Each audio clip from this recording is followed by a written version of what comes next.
Welcome everybody. This event, Faith Without Borders, on the alliances between religious orders and inequality, to reduce inequalities, organized by Redes, Spanish Development NGOs, and JCOR, Justice Coalition of Religious. Before starting, I would like to introduce Sister Pat Murray. She's co-moderating with us this event. This sister event is a member of the Loreto Sisters. She's an educator, responsible of Educator for Peace, and the Justice and Peace Commission in Irish Bishops' Conference. And she's been the Mother General of of the Religious Order. She's been a solidarity of the Director of Solidarity with South Sudan. Currently, she's the Secretary General of the Superior Generals Union. Hi, Pat, how are you? Martha, thank you very much for your introduction, and I'm delighted to be the co-moderator with you today. And I just to say that you are the president of the Asociación para la Soledad, the Redemptors NGO in Spain, and you're a member of the board of Concord, a European NGO confederation for relief and development. So I'm very happy to partner with you today as we go through this exciting program. Thank you very much. Thank you very much. It's a pleasure to share this moderation. We start now the session. The objective is to put the focus on the effort, the value of all the congregations are doing, will do, and they'll keep doing to facilitate implementation and follow-up of the 2030 agenda and this objective of leaving no one behind, which is a challenge, an important challenge. As you know, Redes and JCOR, their objective is all the SDG 17 of fostering alliances.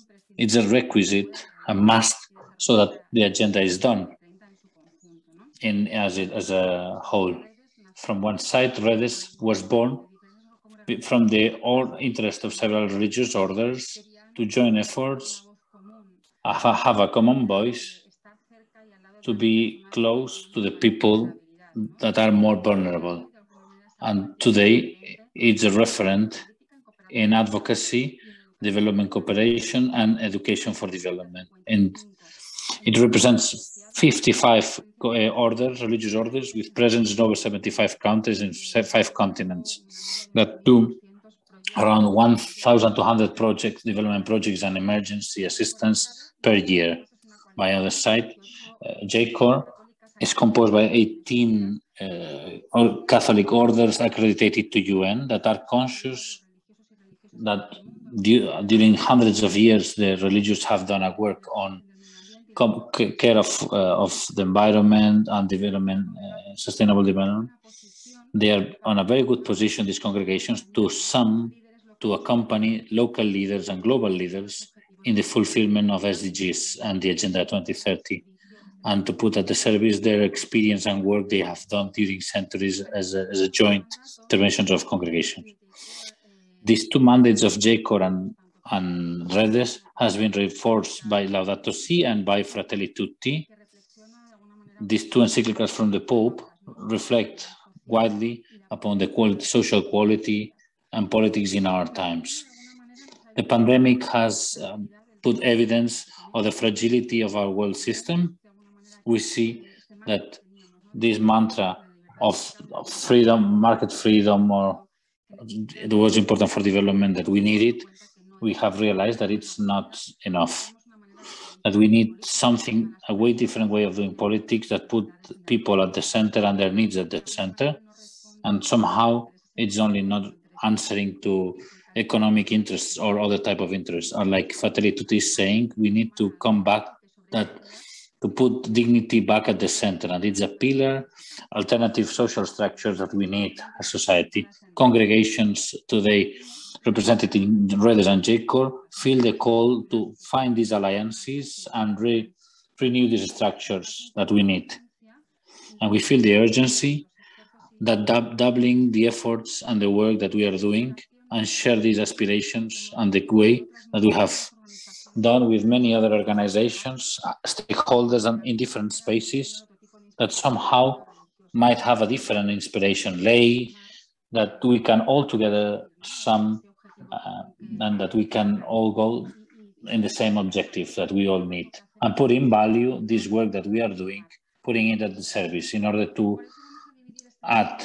So that's why we are having two moments. A first moment, we are counting on three representatives with luxurious representatives representing different organizations that were working on the achievement and the promotion of Agenda 2030. And then we have a second moment that we will share best practices in different fields.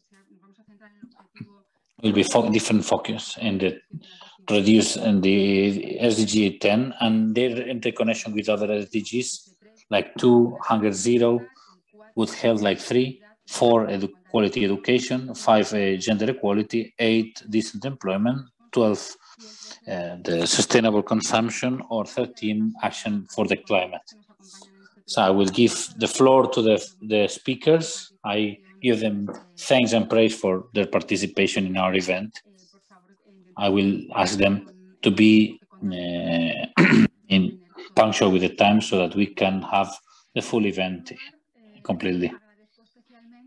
I thank especially and I present His Excellency Miguel Ángel Moratinos, Secretary General of United Nations, High Representative of Alliance of Civilizations in United Nations, that he is there since January 2019. He's been committed to international relationships and development cooperation, and particularly first, like special representative of the European Union in Middle East, where he developed a great work in there, recognized by everybody, and then as a foreign affairs ministry in Spain between 2004 and 2010. Thanks to him, we have this sea of cooperation that a foreign affairs minister has in Spain. He has actively participated in the follow-up of SDGs as president of chapter of development, sustainable development. Thank you very much, Your Excellency. Thank you very much. Thank you very much. Thank you very much, Marta. Thank you very much for this invitation to take part in this important event, Faith Without Borders. I will speak in Spanish.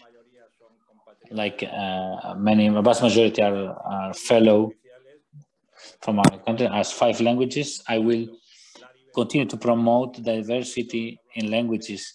Sometimes we all speak English, it's very nice. I'm Pat Murray from Ireland. We get used to this diversity of languages and of cultures. It's pedagogical in itself.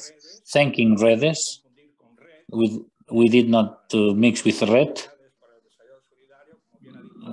As Marta has explained, I was the promoter of the Spanish network of sustainable development, and I'm happy to know and develop cooperation with Redes. This meaningful aspect of the need framing this Agenda 20 agenda, the 17 SDGs in the architecture, spiritual architecture, which is sometimes missing when we try to start that we are all sharing that in 2030 you have all the objectives and that the SDGs are fulfilled, or the 17 of them completely. I think these 2 weeks that United Nations, I am New York, and I'm greeting you from New York, 7:30 a.m., has been extremely active in celebrating this forum, high-level political forum of sustainable development, and there have been several side events, several encounters, panels, activities, declarations, but to be sincere, it was missing a focus of a bigger centrality in the spiritual topics and ethical topics. And here, like Redes with this event, like Alliance of Civilization, like the High Commissioner of Human Rights, and the Office of the Secretary General to the Prevention of Genocide, we had last week a meeting in which we presented what the three organizations are working in 1 year since 20th May on the demand of the Secretary General. So what should be the contribution of religious contribution and the religious leaders in this positive exiting of the pandemic COVID-19. As you know, and if not, I explain you, we had 6 meetings during this year, very interesting, and we have presented the conclusions 1 week ago. And I can make you reach this commendation with 55 recommendations, which should be the role and the commitment of the religious leaders and the religious organizations. As I do not have a long time, I would like to short reflections on how to make the right focus on this right moment. 2021, we are 9 years ahead of 2030. We are a bit delayed, very delayed, and we have to evaluate the process developed, which are the advancements that we have done or achieved, and what will be the objectives that we need to get over to fulfill the 2030 agenda. Well, so promising. First of all, we have a trend which is logical and in politics is common to prioritize the objectives. There are 17 objectives. It was a strange number in diplomacy. Diplomats usually like round number, 10, 20, but member states and all participants were achieved 17. All the objectives are essential. And I believe that we would making some mistakes, and I believe we are making them, that we are taking care of some of them, those more visible or those more essential for certain sectors of society, and we forget about others.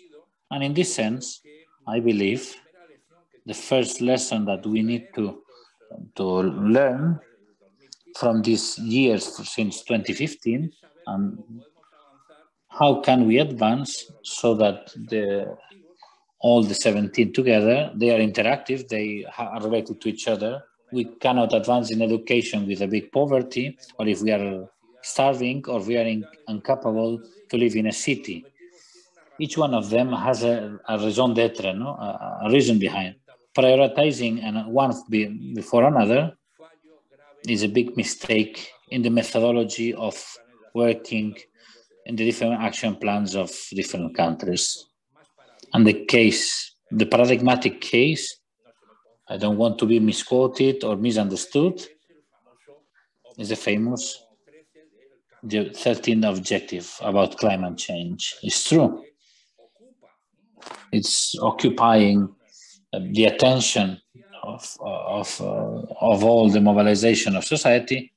Everybody's green, everybody has to save the planet, and it's logical, it's obvious, and we have to do it. It's a must. I'm the first that I'm fighting for this task, but not on the expense of forgetting the other objectives, which are similar on the same level of importance and urgency to take care of them.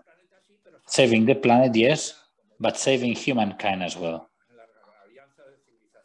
As I say in the Alliance of Civilizations in UN, we put the citizen in the center of our action, socio-political action. And therefore, I believe that this is the first reflection that we need to take into account. All of them are important, and all we need to evolve, and not only saving the planet or only the climate change. It's important, but it's not the only one. That does not have the green syndrome, a green society that will breathe green with a poor air, and we keep killing each other, and nothing happens. And we have no capacity of reaction. Second reflection, where can we find within the 2030 agenda, within the 2030 the framework, the moral framework, the spiritual framework, what we should consider that leads us to evolve and to a better world. We can find it. We can find it in 16, in the SDG 16, in peace, social justice, social inclusion, but hidden. It's not the most important part of it. I believe what has happened in the launch in the 17 SDGs, there's missing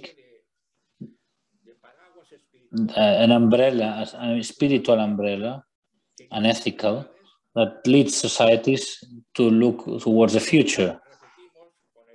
All of us repeat in this politically correct language, society, civil society. Marta has mentioned them in the introduction. No one behind. Leaving no one behind, no? Okay, but what does this mean? What is behind meaning here? What I'm worried here about is leaving no one without horizons, of course, ethical, moral. It's what should worry us. Leaving no one behind, towards which society are we walking? Which type of society will we have if eventually in 2030 we are wonderful and we achieve the 17 SDGs, but within which framework? Is science and technology are giving us all the answers, as many believe, to solve the 17 SDGs? It's not simply technological and scientific advancements or technological. Are we going to be able to apply this agenda in a positive way in our societies? Is where I believe the moral and ethical and spiritual aspect should occupy and claim its place in the agenda. And it's not there, we have to create it. And this is the objective of our work. The third reflection, we are currently speaking about in front of a screen with all the technical problems. Will not the first, will be not the last, until we are all connect, and then we can see each other only with this screen, and it's fragmented screen due to pandemic and COVID-19, or in Spanish is feminine. We has made us evidence in our table precisely the contradictions, terrible contradictions of our society. The crisis of COVID-19 has been a health crisis,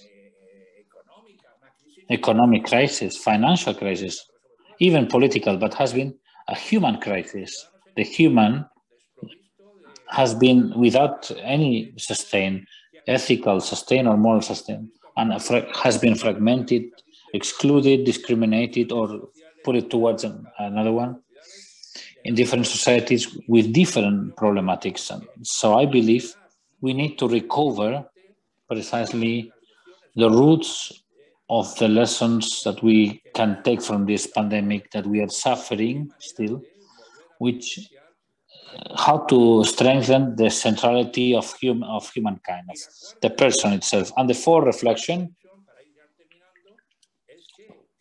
in order to finish, what can we offer? The Pope Francis, His Holiness, has had a great echo, let's say absolute echo, when he published Laudato Si.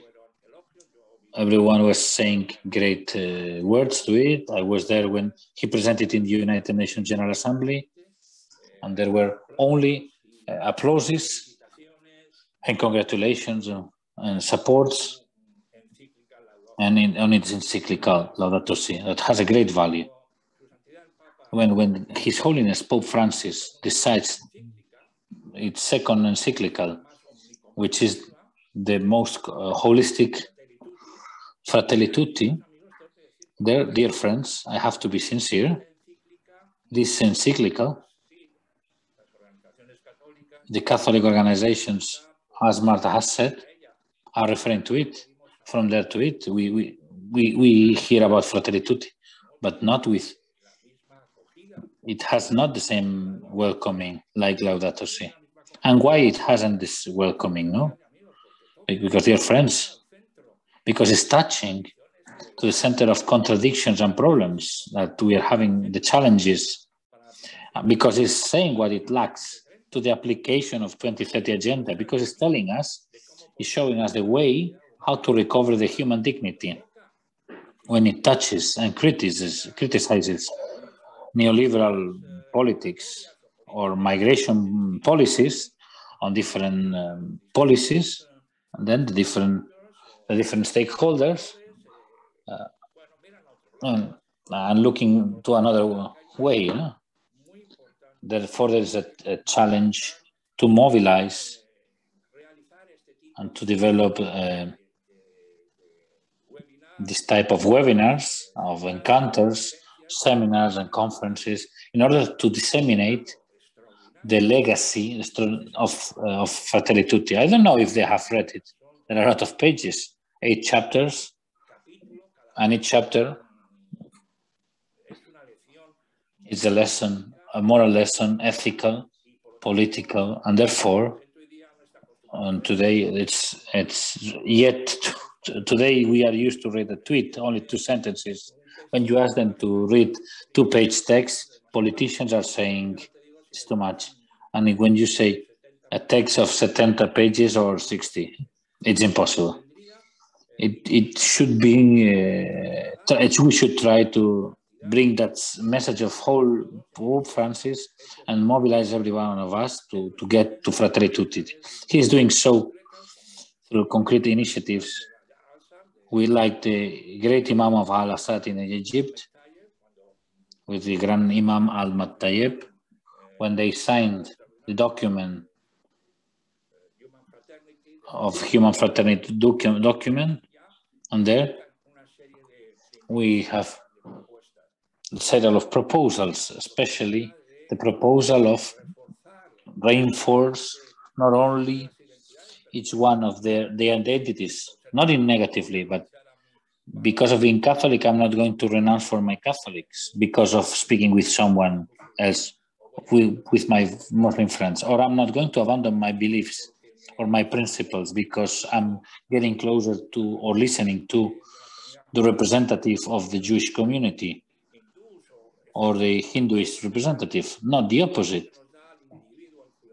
It's what gives to the individual, to the citizen, listening to understand each other. Why through the dialogue, not whatever dialogue. He says very nicely in Fratelli Tutti, what we are doing today, he would say, as a monologue, parallel monologues. And then I will listen all the colleagues that will speak of this meeting, and then we will encounter divided. I believe in the chapter 8 of Fratelli Tutti, in the last chapter, His Holiness Pope Francis is devoting it to the role of religion and the service of fraternity in the world. This fraternity, this word, we need to conjugate it on our daily basis, each of the citizens taking part in the SDG agenda. I will conclude with the words of His Holiness Pope Francis. We assume the culture of dialogue as a way, the collaboration as a behavior, and the knowledge as a criteria. And he quotes Charles of Foucault, the refuge in the desert and becoming a universal brother. Thank you very much. I forget to mention the support of the support of Miguel Ángel Velasco, my friend, that convinced me to take part in this event. And thank you very much again. It's our turn to all of us to continue in this fight to frame the future with an architecture where the ethical, moral, and spiritual element has a centrality in the societies that we are building. Thank you very much. Thank you very much, Mr. Moratinas, to share these reflections, to go forward, and also to be courageous and to continue to put the focus in, like Fratelli Tutti, in the topics that are fundamental and that we have to change to make the agenda a reality. I give the word to Sister Alessandra Smerilli. She's an economist, academic, and Salesian sister. She's a PhD in economy and political economy. She's political economy, finances, and ethical in several universities of Italy, like the Auxilium University and the UPS, both of them in Rome. Since 2019, Sister Alessandra has been appointed by Pope Francis Council of the Vatican State, consultant of the Secretary General of the Synod, and coordinator of the Economical Commission of COVID-19, and recently Under Secretary of Faith and Development on the Human Integral Development in Holy See. Sister Smerilli, the floor is yours. Muchas gracias. Hola a todos, but I'm going to speak in English. So good afternoon and good morning, good evening to everyone. Thank you for inviting me in such a distinctive panel, and I hope that this occasion, this meeting can give fruits, concrete fruits, because one of the words of Pope Francis is please to be concrete. Concretezza is in Italian. So we see that the COVID crisis is showing us the fragility of our system, economic and social system, but also the sides of the inequalities we are experiencing. And we see that this crisis is exacerbating, but also unveiling lots of different kinds of inequalities in the world. But what we see and what we are seeing now is just the results of something deeper. We can see that rotten roots brings to rotten fruits. The fruits we see are an ecological crisis, a political and economic crisis, and so Laudato Si and Fratelli Tutti, and the COVID-19 crisis. But these crises are interrelated, are combined. And what are maybe the rotten roots? For sure, an extractivist and technocratic mentality and culture, which give rise to I see broken and fragile economic models, economic systems, but also what Pope Francis called the globalization of indifference. And thirdly, consumerist and throwaway culture. So these roots give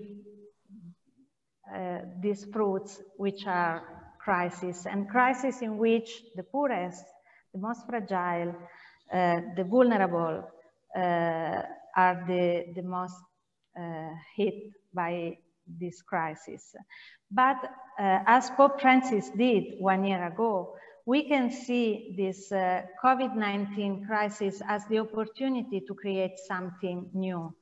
In the Laudato Si, we read, an integral ecology is inseparable from the notion of common good.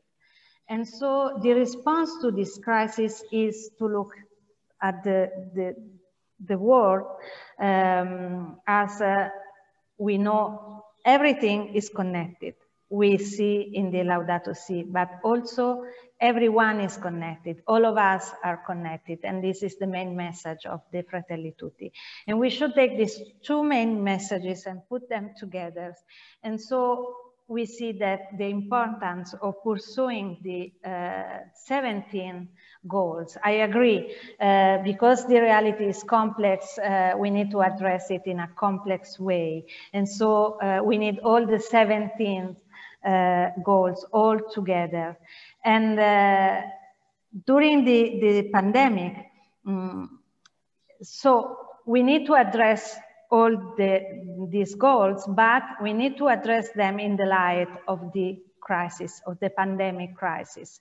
Because when we met last March, Pope Francis as Vatican COVID Commission, the Vatican COVID Commission is the commission he established more than 1 year ago at the beginning of the pandemic in order to address the economic and social consequences of the pandemic. So Pope Francis had this intuition, this won't be something short, this crisis will last, but this can be an opportunity. And so when 1 year after he established the commission, we met with Pope Francis, he said, I believe that we can't address the pandemic without a vision of integral human development. But at the same time, we can't think about integral human development now without thinking of the pandemic.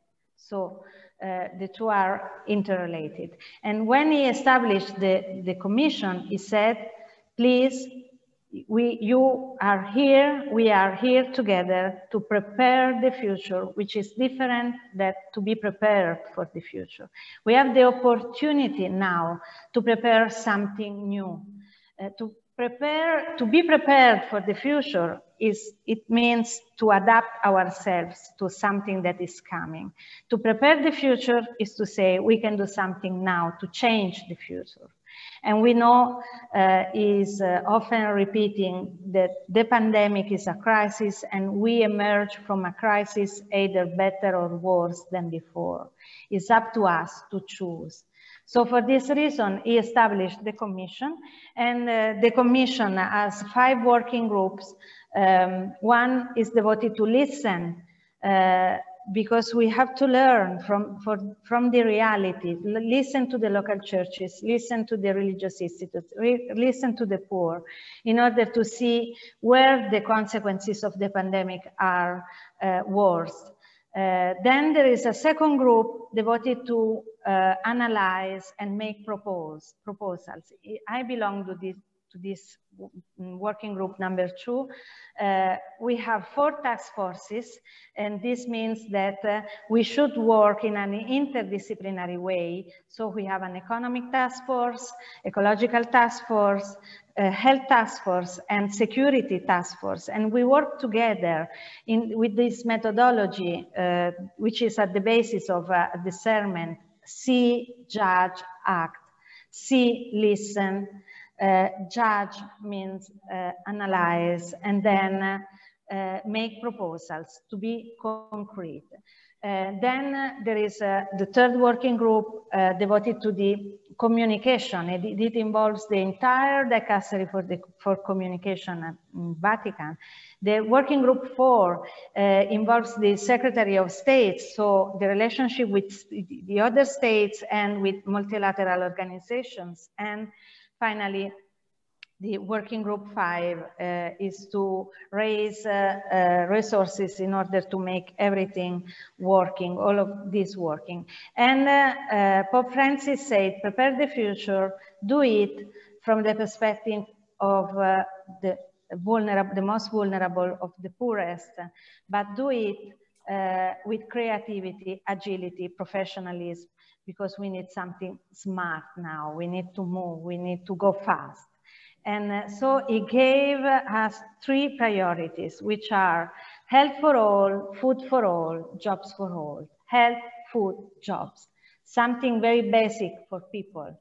And so we are working on this, but you can see in our website all the results, the executive summary we published, the work we are doing for example, for vaccine for all and patents and TRIPS and all of this, but also food for all.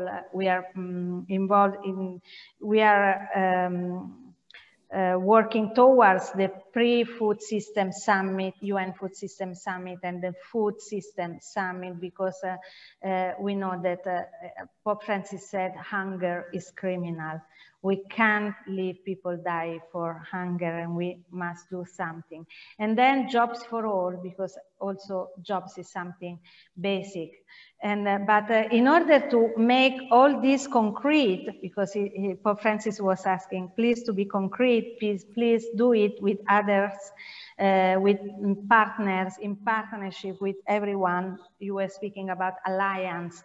We need to establish a great alliance for these priorities. So during this year, we had this idea. During the celebration of the 5th anniversary of the Laudato Si, the publication of the Laudato Si, we developed this idea that Laudato Si is something that we need to make concrete, to put in practice, not only to understand. And so we are about to launch this Laudato Si Action Platform. It's a platform. Everyone can apply to this platform, and it's based on this number 7, which is a biblical number. Is the days of the creation is a symbolic number. So it's a plan for 7 years with 7 goals, which are basically the 17 goals, but put in a way that people can understand them. So we reduce these 17 goals in 7 Laudato Si goals, which are response to the cry of the earth, response to the cry of the poor, ecological economics, so to change economic models in the way that they can be inclined to the respect of the environment, the care of our common home, and so on. But we can't do all this if we don't change our lifestyle. So adoption of simple lifestyles. How to change lifestyles with education, so ecological education, ecological spirituality, because it's from seeing the beauty, from contemplation, that we can change ourselves. But we can't do it alone. We need an engagement, a massive engagement. So the 7th objective is community engagement and participation action. So this 7 years for 7 goals and 7 groups. We are addressing this to 7 groups, which are religious order, health institutions, families, organizations and groups, workers and business, and so corporation, enterprise, the business and economics, parishes and dioceses, and educational institutions. So everyone can be part of this plan, and there is just to apply to register to the platform according to the group, either parishes or religious order or educational institutions, means school, university. You will receive a plan in order to put in practice the Laudato Si and to live and to achieve these Laudato Si objectives. So this is our way to be concrete and to do something with everyone in the world. I was presenting this platform to a representative of UK government, and he said, but I'm not Catholic, I might have to apply. And we said, yes, it's for everyone. It's not just related to Catholics. We are promoting this, but we want to do this with everyone, because as Pope Francis says, we need to listen, to connect, to collaborate with everyone, and maybe try to inspire something. So we are here to prepare the future, to raise the ambition, and all of this we hope can result in a regenerative society. Thank you. Muchas gracias. Thank you very much, Sister Alessandra. It has been for explaining now the Commission and the platform, so that it helps us to contribute. Thank you for reminding us that we can see this pandemic as an opportunity to create something new and different that we need for the future. Thank you very much. And without any dilation, I will give the floor to Andrés Rodríguez Amayuela. He's from Castilla y León, a region in Spain, and he's very committed with the Spanish platform working for development. He's a humanistic expert in cultural heritage. He has been the president of Development NGO platform until this year, and currently he is member of the coordinating group of Futuro en Común, the Spanish platform for the Agenda 2030 in Spain, from which Redes is also a member. So thank you, Andrés, for being here with us, and the floor is yours. Good morning, everyone. For me, it's a challenge. To speak in a religious and religious-based organization. Personally, my solidarity commitment with Oscar Romero, and was imposed by the Jesuit assassination in El Salvador, by Helder Cámara, by Dominicans, or the Claretian Pere Casteldaliga, or Leonardo Bob, or Ernesto Cardenal de Trappe, and the Jesuits, Eyacurial, have helped me to understand and interiorize what is the preferential option for the poor. Also, the activities of Samuel Ruiz Bishop in Chiapas, in San Bartolomé de las Bazas, on the Bishop Gerardi in the Office of Human Rights in Guatemala, and on the base communities in Nicaragua, or Kike Figareda in Thailand, refugee camps, on Santiago Grelo's demands from Tanger, the Bishop of Tanger. It's not only theory, but life commitments, even to martyrdom. Despite all these names, I have a deficit of women reference. I would like to underline the many female congregations in the more remote places in all the continents, and with the most vulnerable groups. And I have seen firsthand, and have taught me a lot. Furthermore, of the big work of civil society organizations linked to religious orders. I'm not going to mention all the projects in America, Africa, and Asia, and the capacity of working together. Like at the end of the 90s, Justice and Peace, Caritas, Confer launched the condemnation of external debt, or the advocacy in global justice of CITSE and Caritas Internationales. On Redes, with 55 organizations, with Enlace por la Justicia campaign, and being part of Futuro en Común and coordinator of NGOs. You would allow me, I'm going to use Ban Ki-moon words, that in 2019 that United Nations do not have a common religion, but as all main religions are working in favor of the most vulnerable. They share a common belief, the dignity of each human being, and the secretary added, I believe when governments and civil society working on a common objective, the change and transformation is possible. Beliefs and creeds are a central part of this equation.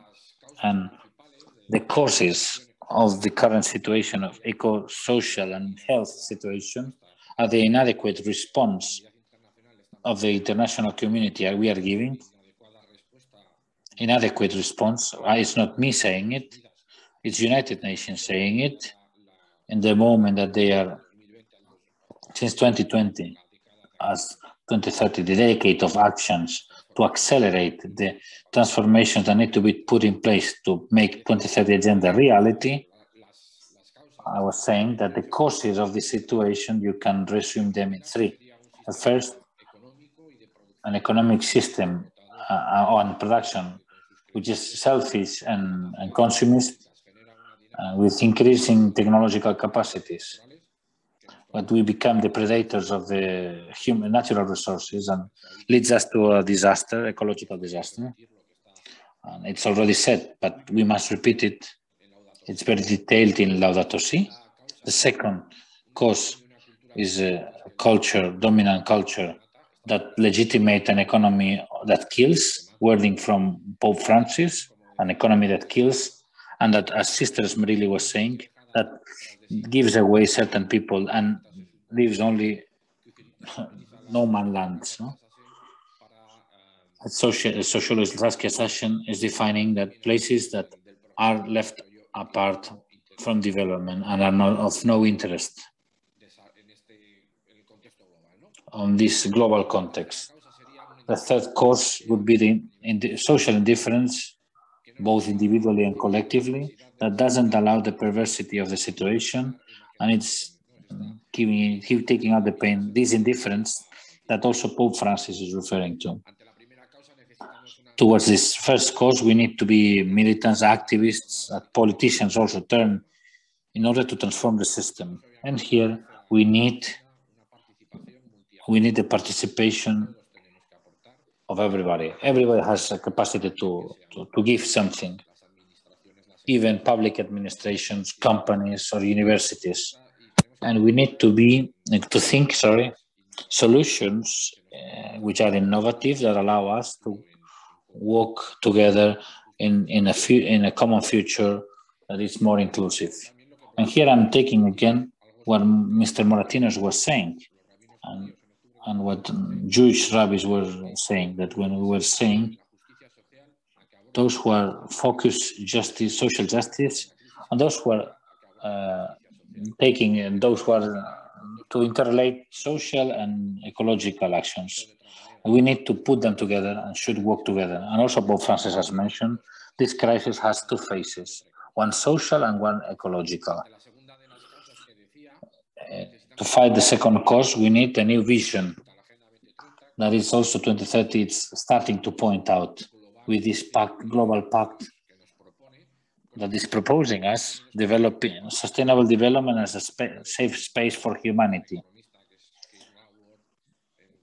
Kate Gabor is giving this definition, these donuts between the satisfaction of human rights and the spiritual needs and the limit and the planet limits, having a safe and dignified space for humankind.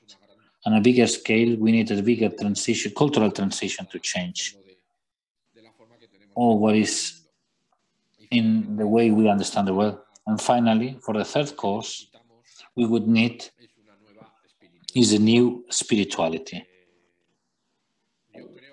I believe that religious traditions are offering throughout the history a cosmovision capable of giving cohesion to societies and providing ethical codes.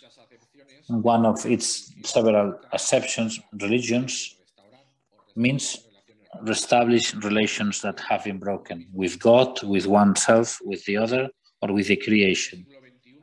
In this 21st century, the religious communities are called to reread on its theological sources to find inspiration, comfort, and inspire the followers of the responsibilities and promote transformative practices. Religions can become in forums of deep listening and sincere dialogues, in which a new consciousness of interreligious, intercultural dialogue can generate consensus around human rights.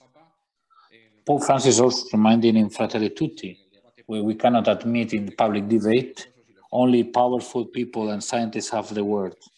There should be a place for reflection with religious aspects that gathers centuries of experience. I also believe that.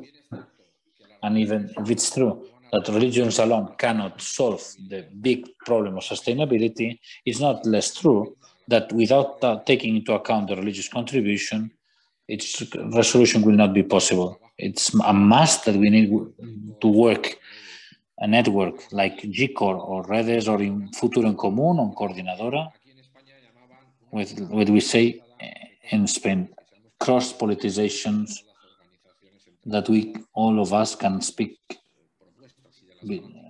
around proposals and practices that we can share. I finish with words from Father Ignacio Yacuria. When the big systems like capitalism and communism are not being able or the salvation or the liberation, historical liberation, at the height of the needs of our time, we have to find a different solution, that it will not be an intermediate between the two of them. We need to find a new system that gives life and not death, freedom and not death and not oppression, justice, communion, and freedom. We need to work on a new civilization that it's not a civilization of love, like Jesus mentioned, being a civilization of poverty in which nobody has more than sufficient, but nobody lacks what is basic. Thank you very much. Thank you very much, Andres. Thank you. The three of you, like you were saying, the future depends on what we do now or we don't. I keep three words of each of you. We need to be fast, professional, and smart, courageous, and ethical, and religious as an umbrella, like Moratinos was proposing us, and work coordinated in alliances to achieve justice and respect of human rights that just Andres has proposed to us. Thanks to the three of you for sharing this event with us. I would like to apologize. Mr. Moratinos is not able to stay to the second part of the event because these are complicated days in the United Nations. We thank him for his presence, to Sister Alessandra, to Andres for their presence. And I give the floor to Sister Pat to continue with the second part of the event. Thank you very much, Martha. I'm very grateful. These three speakers have set a very broad and challenging context for us. And I hear words echoing like be concrete, prepare the future, be innovative and creative, build and create a new spirituality, a new consciousness, and above all, create a culture of change with the person and the dignity of the person at the center. In my role here at UISG, we coordinate 2,000 congregations with over 800,000 sisters. And my companion organization, the Union of Superiors General, has about 150,000 priest brothers. So when you look at the number of religious worldwide, you see the role that sisters, priests, and brothers are actually employing through their ministries in making and supporting in supporting the SDGs and in creating a practical response. And so we're going to listen to four different presentations. I'd ask the speakers just to avoid speaking too quickly. Yes, we're trying to balance time because we're running a little late, but there will be a small bell rung to ask you to take a minute to conclude your presentation. So it gives me great pleasure to introduce each of you. The first is Brother Jaco Salam, who's a member of the Order of Augustinian Recollects. He's very involved in the environmental movement and struggles in the Philippines. He has been educating church people and communities on ecological issues and practical solutions to climate change, development, and industrial aggression. He holds a master's degree. He's in philosophy and theology. He holds degrees in philosophy and theology. His current ministry has taken him to Madrid in Spain, where he represents the Philippines on the team of directors of ARCORES, which is the Augustinian Recollect Solidarity Network. And today he will present the network's efforts to reduce inequality by advancing SDG 2, Zero Hunger, and SDG 3, Good Health. And he'll do that in the context of the Philippines. You're most welcome, brother.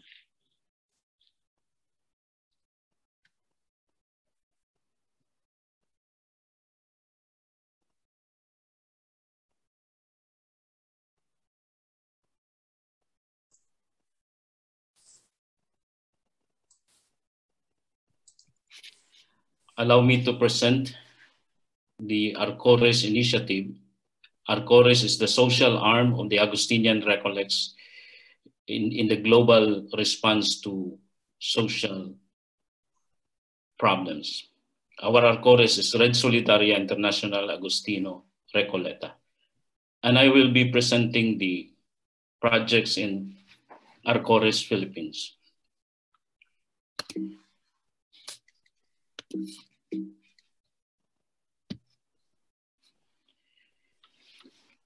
En un país donde la gente ya está económicamente devastada. In a country where the country is devastated due to the numerous lockdowns, in the absence a programmed answer to COVID, and where the national government has no leadership to face to the repercussions of health.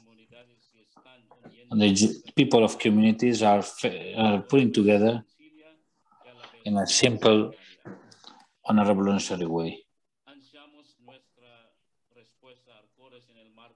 We anchor our Arcos response on the framework of Sustainable Development Goals, where we can better situate a development-based approach on our COVID response initiatives.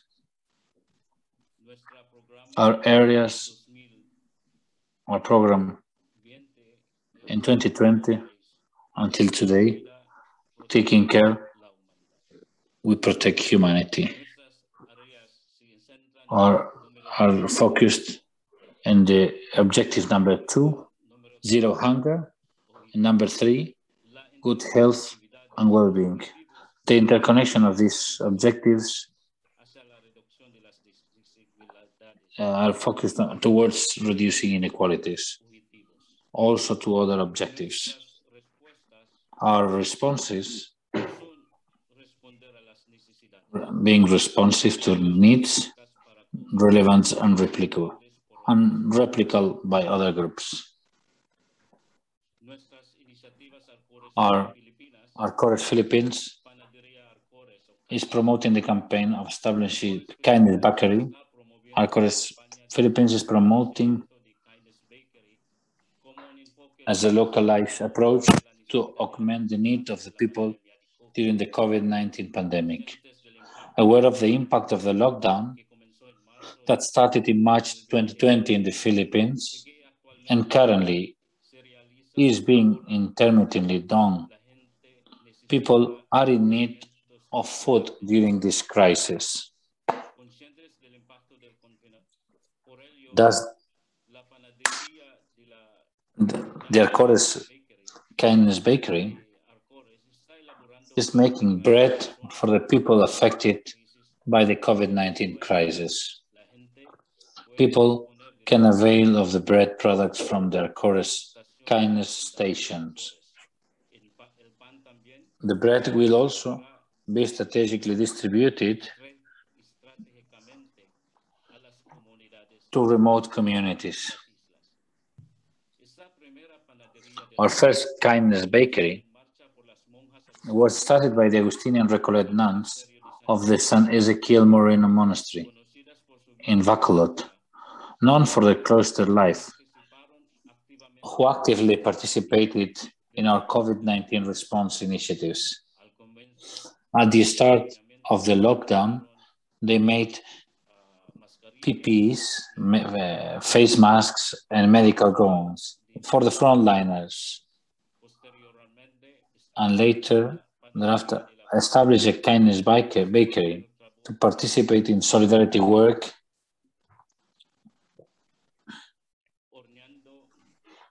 baking and distributing bread to poor communities, for hospitals and police centers, and to areas involved in COVID monitoring. So far, the nuns were able to share a common solidarity among the people affected by the pandemic from outside their convent, and have turned themselves on a model for communities, religious communities. Another Kindness Bakery has been established in Cebu, in collaboration with Augustinian Recollects and with the Franciscan communities, with Descalzo Augustinians and other partners. By October 2021, we will establish 2 other kindness bakeries in Cebu and Balamban and in Bacolod, replicating good sustainable acts of kindness. Our kindness bakery continuously sustaining this pandemic. We supported church groups, social action centers, and local initiatives with their programs on supporting families during the crisis.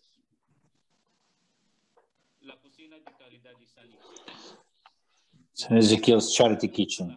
From bakery to kitchen, St. Ezekiel's Charity Kitchen of the Missionaries of Beatitude, supported by our chorus, were also born to address hunger issues in an urban bureau in Quezon City. Currently, they distribute 200 plates per day for 200 people, among whom are the elderly, the unemployed, young and jobless fathers, and malnourished children and mothers. Living along the creek and under the bridge of a neighborhood in Quezon City in the Philippines.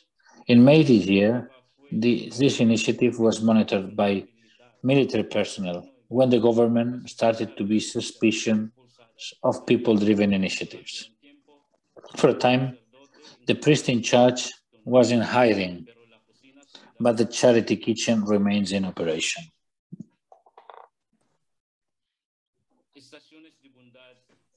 Arcore's kindness stations and community pantries. As early as March 2020, Arcore's Philippines mobilized kindness stations in areas not reached by government support. The continuing food assistance programs in areas of lockdown, especially in island communities. We also developed and adopted a community pantry model, a food cart or table filled with canned goods, vegetables, rice packs, and other food items, mounted along the street where people can just get on what they need and where others can just drop their donations. This initiative of community model builds the momentum of solidarity across the country. The community pantry is a replicable alternative to address the need for food during the pandemic.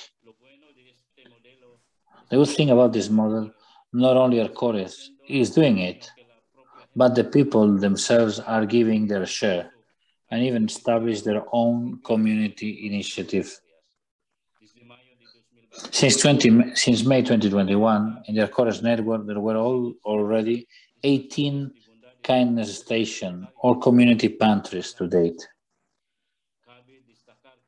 Notably, our kindness bakeries distributed more than 20 people-driven community pantries. We are in partnering with other organizations and of different identities. With Greenpeace, we are working for Laudato Si. Eco masks is a work campaign of Arcores International to face the environmental impact of face masks and to give support to poor families that they cannot afford buying face masks. Or the program Reconnect, connected to education, a community project to give online tools, computers, to provide online education to poor students that are affected by online training. Concluding challenge. Indeed, our work of solidarity challenges us to be in the peripheries, without borders. All of us here are doing relevant faith missions. Nothing too little, always greater in the hearts of those who are suffering. We take these words from Pope Francis. Solidarity helps us to consider the others as individuals or more broadly as people or nations, as more than mere statistics or as means to be used and then discarding once no longer useful, but as our neighbors, companions on our journey, called like ourselves to partake of the banquet of life to which all are equally invited by God. We commit for a sustained communitarian response to pandemic. As hunger continues to grow and affect our people, this remains our priority. Thank you very much. Thank you very much, Brother Jerusalem. Nous remercions le frère. Really put kindness and care at the center in dealing with these three goals and in the context of COVID. And I think it's wonderful. I take two things from it. Nothing is too little, and also partner and replicate. So thank you for this very moving example. And I want to introduce Sister Filipina Alfonso from Fundación Benito Meni. She's a hospitalier sister and a trained nurse. Her ministry is providing both medical care to patients and also coordinating the administration of the Mahotas Psychosocial Rehabilitation Center in Maputo in Mozambique. And her ministry tends to the inequalities experienced particularly by those with disabilities and mental health challenges in Mozambique. So she will offer us an introduction to her center and how she is promoting the SDG 3 goal of good health, well-being, and of gender equality in SDG 5. The floor is yours, Sister Filipina.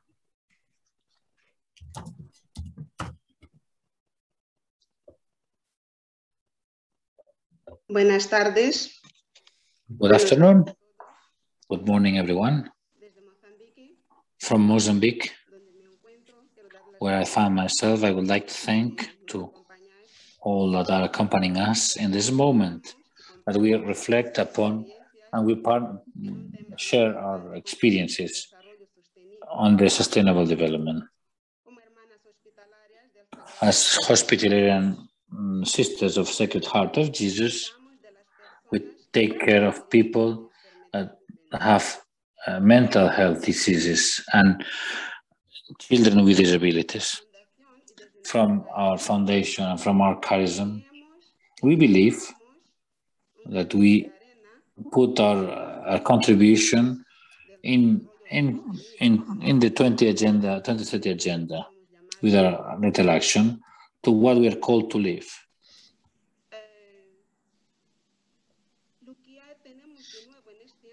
What we have as new, I would like to share with you for this new year is from a Spanish cooperation agency has funded us a project that has allowed us to strengthen and widen the mental health in Maucas in the context of COVID-19 pandemic. But before giving the details, how have we implemented this project, I would like to say something about Mozambique so that you can place ourselves from where I am speaking. It will help us to understand some difficulties that we can have in this situation, in this concrete situation. Mozambique, in the last 15 years, has given strong steps in the health system, especially in infant mortality, so that population has increased. In 2013, we were close 24 million people. Now, we are almost 28.8 until 2019.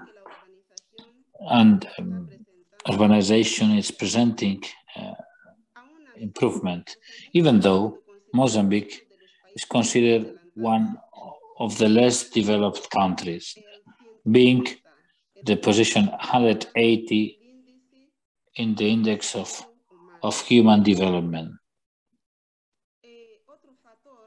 Another factor of the big deficit, there are very little people with qualification in the health and social aspect. There are many universities and people are taking care on studying and increasing their knowledge. We can feel an evolution there. The main concern is that people are trained but have no job.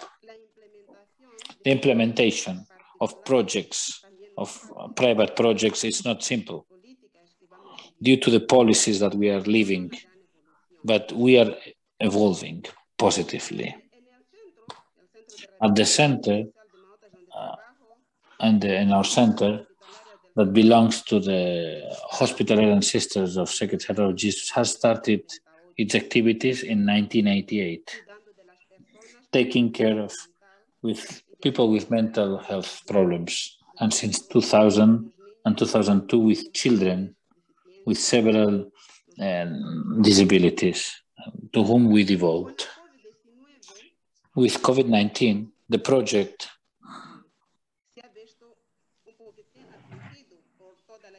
has been hit at also a world level. What has done the Spanish agency, AECID, has been guaranteeing the continuity of wider services in mental health area, because bigger crises were foreseen, so that these people have a bigger attention and experimenting mental illnesses. This project is benefiting children, adults, youth with mental diseases, but also with physical disabilities. It's also benefiting other people, like training. This year we are doing a lot of trainings, from webinars, community radio, also face-to-face training, because mental health is an area that very little people understand. Furthermore, in Mozambique, maybe in other countries, there are many interpretations. Therefore, formation is essential. For this formation to community. Foundation Benito Meni and AECID to widen these services. What we have done? We have bought these materials and implemented prevention against COVID. Consultations and therapies have augmented. Speaking therapy, occupational therapy, mental health, also nursing. Also, we are delivering medicines we have been able to obtain to support people in this situation so they could have their treatment. The project has allowed us to equip a physiotherapy room that we were looking for long term, where little by little put the equipment and the actions of formation and sensitization, strong work there, helping people that have lost their family because of COVID and were not able to be close to them, has not been to do their grief. We are helping them, being close to them with psychosocial attention. We have also helped them to start to get over, to learn a new way of living with a new situation of life. The challenges that we have faced, the restrictions that we are seeing in all the countries, also here, we feel it very close. We have the extra of the precarious situation of the of the economic system, the educational system, and the transport system. They're very weaknesses. I will say that everything is weak in Mozambique. But what I want to say is that precariousness of mental health system compared to other countries here in Mozambique, it's they are not paying attention to that as a government. Therefore, many people are forgotten. That's what has happened with COVID-19. Since now, with Foundation Benito Meni, we have been able to give an answer to this. And as a resume, we are very grateful with this support, and we are giving an answer to what the point 3, the SDG 3, about mental health, and the goal 3.4 for 2030. Reduce on 1/3 in reducing the death rate and promoting mental health and welfare. And so that's why how we try to cooperate with the Agenda 2030. Thank you very much.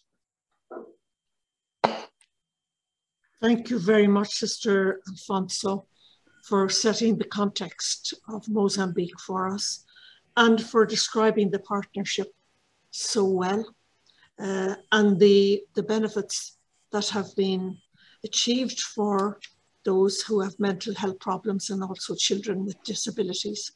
I think you've shown a creativity in the prevention and therapies and the new facilities, but also particularly in the formation and awareness raising that you've engaged.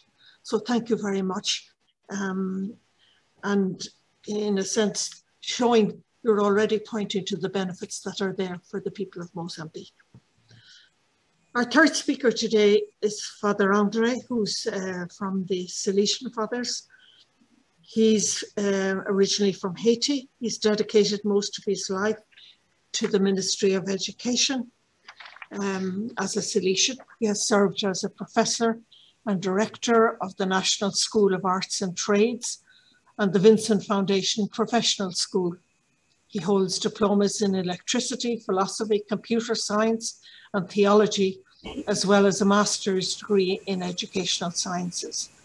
He is now director of the École Normale Technique, a vocational teacher training initiative born out of a partnership between the Salesians of Don Bosco, the Haitian Ministry of National Educational and Vocational Training, and the National Institute of Vocational Training, with support from the Spanish Cooperation and Jóvenes de Desarrollo. He will be introducing the initiative on how training can reduce inequalities by providing quality education and access to decent work. So you're most welcome, Father Andre. Merci beaucoup. Bonjour. Thank you very much. Good morning. Can you see my screen? Yes, we can. Ça va? D'accord, merci beaucoup. Thank you very much. This is what we do with the Salesian Fathers in Haiti. You can see our commitment. I will show you our figures, the inequalities in a social and educational sphere. And I will spend a few words on our prospects. We are the Don Bosco Salesians, and we arrived in Haiti in 1935. And there are religious, priests, and laity, and we want to improve education for the poorest young people. And we want to attract them to the harmony of God. What is our commitment? Now, to meet the requirements of young people, there are many of them, they are urgent. And our mission is with the youths in many forms, in varied forms. because young people need to give a meaning to their life, but and to spend a meaningful existence. Now you can see all the activities we have. We have the kindergarten, we have internship, we have oratory, we have youth centers, and we also follow street children and help street children. Within the framework of our commitment, our objective as Don Bosco Salesians is to love, to educate, to evangelize. So we educate by evangelizing, and we evangelize by educating. And we want to form good Christians and good citizens for tomorrow. Within the framework of our commitment, we want to help young people not only to find a job, but also to educate them, because we have Christian values, and these young people represent the present, but they are also the future of our country, and so we want to take care of them. And we try to accompany them, to encourage them, to listen to them. We pay attention to them. And we help them, we encourage them to be committed, to take social challenges in our country. And so this is why I'm talking about accompanying them. Our work is a work of accompanying them. And we teach them jobs in the field of ecology, in the environmental field of activities. We want to teach them human and Christian values, because we want to make them change agents for the future. And this is the educational model we have. So we start with the creation, and then we have training, vocational training, and we focus on the ecological aspect, on technology, on the ethic and spiritual dimension, and we want to develop their sense of citizenship. These are figures. So we have more or less 21,905 beneficiaries in all these fields of education, from the kindergarten to the tertiary education and an internship, oratory, the youth center, the parishes, the chapels, and we follow street children. So this is a rally organized in the capital city of all the young people that we've followed so far.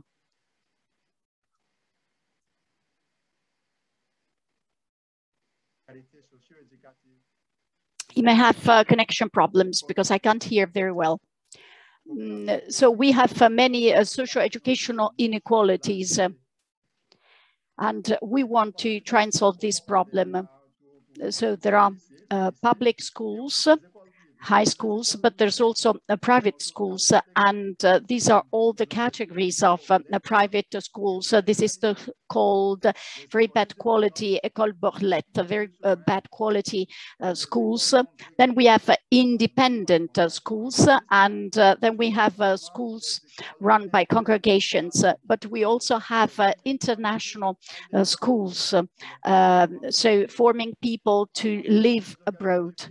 Now we have to take up challenges as Salesians. We have to make schools a fundamental key, as well as vocational training centers. They need to be accessible to everybody. We want to improve the educational and vocational training quality of our centers, of our schools. And we want to educate to the values, as I've already said, education to citizenship, education to non-violence, and education to ecology. And we would like to integrate and accompany young people on the labor market. So this is a great challenge. So we have started our first strategic planning covering the period 2012-2017 with Caritas Spain, with a view to improving the quality of education. And then this has been prolonged for the period 2018-2023. And we cooperate with the Spanish cooperation, but also with the Belgian cooperation and the Don Bosco Salesians in these countries. So we have partnering friends who help us to improve the quality of the education we provide. So we have Caritas, Switzerland, Spain, Belgium. And with the agreement signed in 2018 with Madrid, we want to develop equitable and inclusive education for these young people to be inserted in the labor market. So they should receive vocational training and very high quality education. And this is the reason why we've chosen to cooperate with the Spanish cooperation, Jóvenes y Desarrollo, the Belgian cooperation, and we want to improve the management. We want to improve the access. Training centers should be accessible to everybody, to boys, girls, and we want to improve the quality. Our methodology is a skill-based approach, and our ultimate goal is for these young people to be included in the labor market. And so we've cooperated with the Spanish cooperation because we want to make a step forward in improving the quality of education and professional training. And so we've developed a technical school, and we worked on the improvement of education, on trainers training and distance learning. So with COVID-19, we moved on to distance learning, and there have been difficulties with trainers who had difficulties using the internet, and they had unstable internet connection. And another problem is the electricity, and we have some providers who do not give access to stable connections. Now, by way of conclusion, we want to renew commitment with the 18 states, and we would like to make vocational training centers better equipped with the internet. So we have to take up this challenge. So I'm finished. Thank you very much for your kind attention. And we would like to find partners for us to be able to make steps forward. Thank you. Thank you very much indeed, Father Andre, for giving us that overview of what you as Salesians are achieving in Haiti. I was very struck by your educational model with the ethical, spiritual development at the center and the focus on human and Christian values and making young people change agents, but also in giving them access to quality education and being able to get the kind of education that will prepare them for the labor market. And despite the difficulties that you mentioned, you're achieving an enormous amount. So thank you for that presentation. And now we go to our final input this afternoon, this morning, this evening, wherever you are, from Ana Martinez de Luco, who's a native of the Basque Country in Spain. She's a member of the Sisters for Christian Community. She holds a master's degree in education and theology and has spent 22 years in ministry among marginalized communities in the Philippines before she moved to New York City in 2004.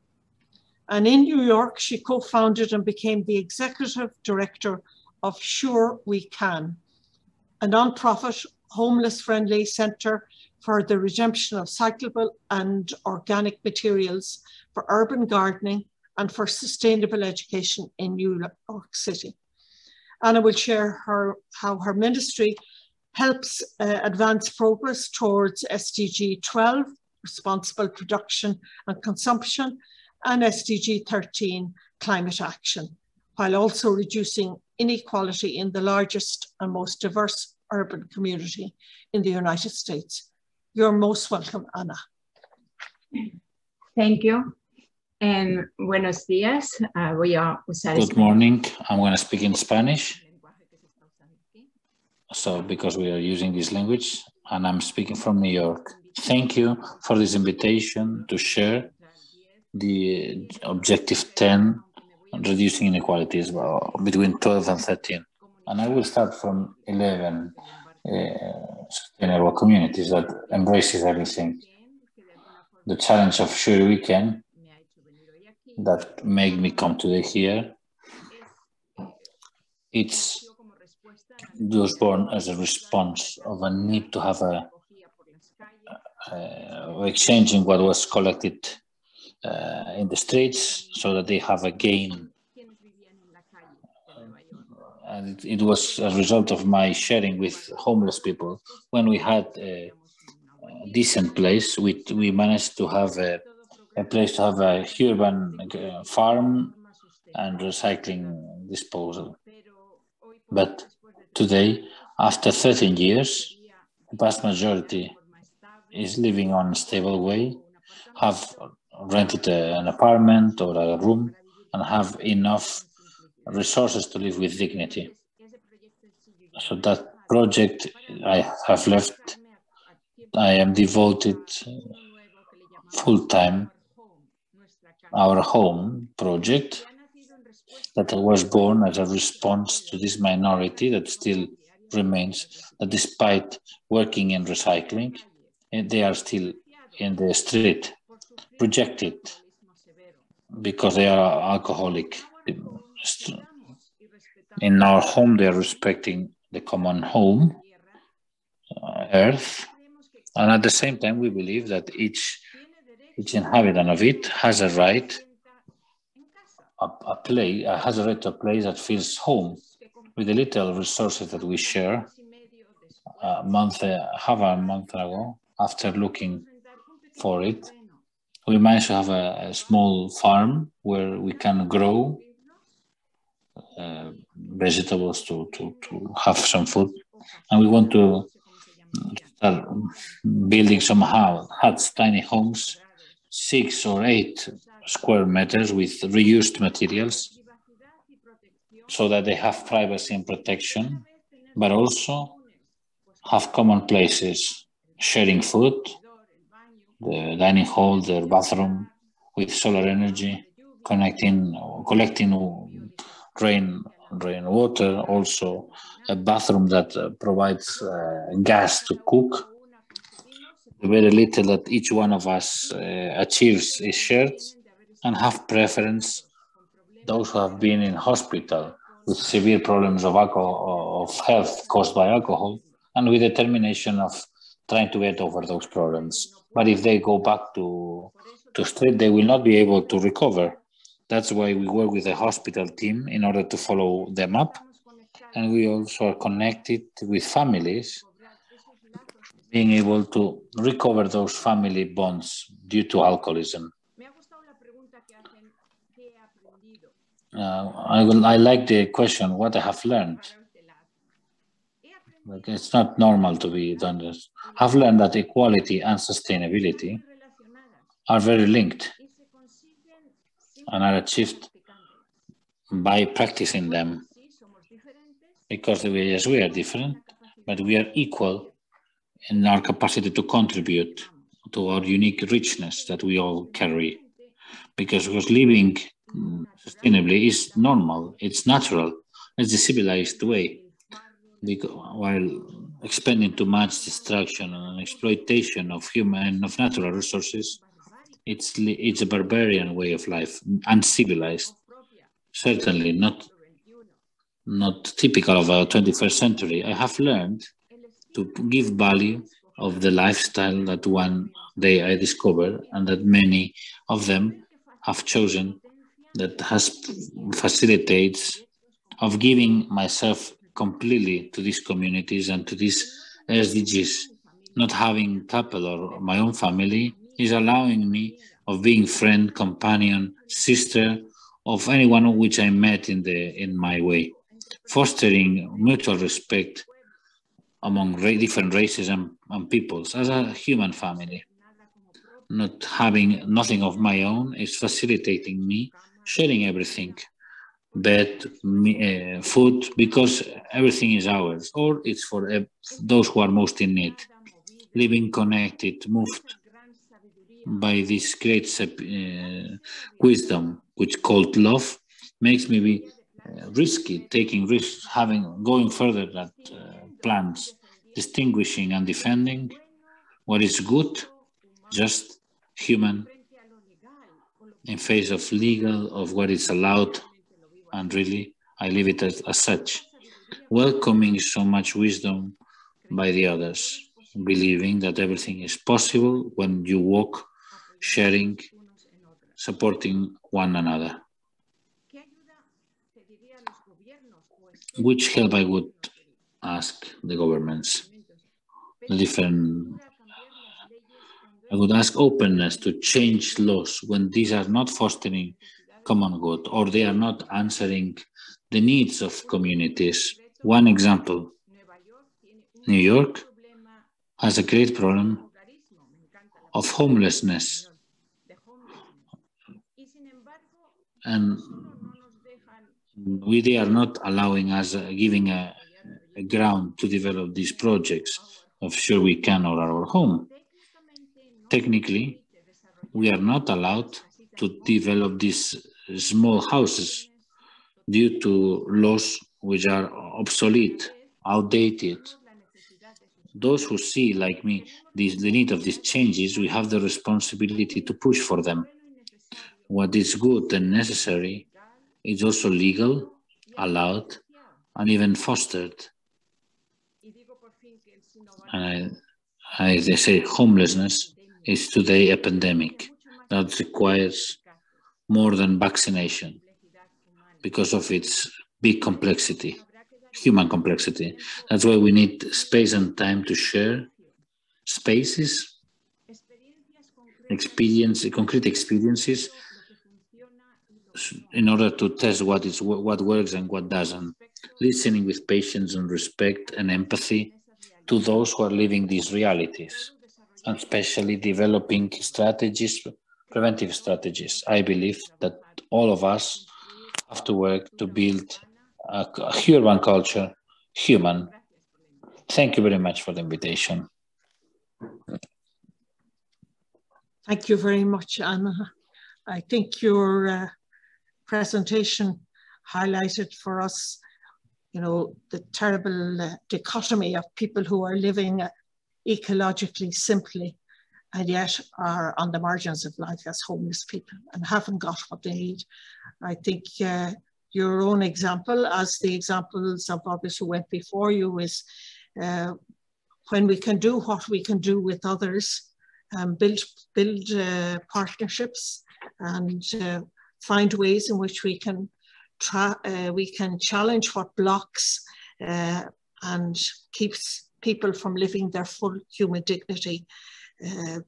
That, in a sense, we can tackle this barbarian way of life that you spoke of. We're challenged to live and to convert our own lifestyles in order that we share, and the words you used, everything is ours. So we hold all these things in common. So my role as a co-moderator has been a very blessed one indeed. I mean, we've listened to 4 wonderful presentations on community outreach, on health, on education, on homelessness and ecology in very different contexts. But I think what we've seen is where spirituality is the framework from which we work, the charism and the gospel, where we're prepared to risk, where we use creativity, where we build partnerships, where we know that human dignity is at the center, and also that human dignity and the protection of human life are interrelated. So I want to thank all our speakers for what they have shared with us today. Brother Jaco Salam, Sister Alfonso, Father Andre, and lastly, Anna Maria Zeluco, Sister Anna Maria. Our gratitude to you for widening our hearts and widening our horizons. Thank you very much indeed. And Reddit, to all the speakers, to all the communities connected with you, all the people you represent, those who nourish your lives. You reach out to many, but they reach back to you. I want to thank the interpretation team, Anka, Livia, and Gabriela, for your support. And just to thank you, the participants, for joining us from different parts of the world. I think it's when we develop these conversations and encounters and networks that we grow together, but we also inspire one another to take the small steps that we can wherever we are. Thank you very much indeed.